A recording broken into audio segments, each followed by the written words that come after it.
Bon dia, colla. M'heu comentat l'estranyesa de l'expressió «l'en trauré». Això de «l'en», què vol dir? Doncs l'en són dos pronoms en contracció, el més en o la més en. L'en trauré a ell és trauré a ell de la colla. Trauré a ella serà l'en trauré. La diferència és que un és amb E i l'altre és amb A.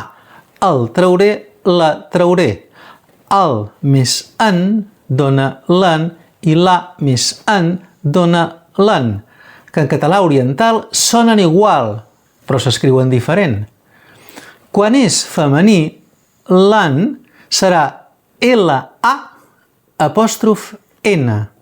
I quan és masculí, l'única excepció de la contracció de dos pronoms, perquè posarem L apòstrof E-N. I en aquest únic cas posarem una lletra, apòstrof i les altres dues lletres, perquè si seguíssim la norma general seria L-E apòstrof N, ens donaria com a paraula L-E, l'E, i l'E no és cap forma de pronom vàlida en català.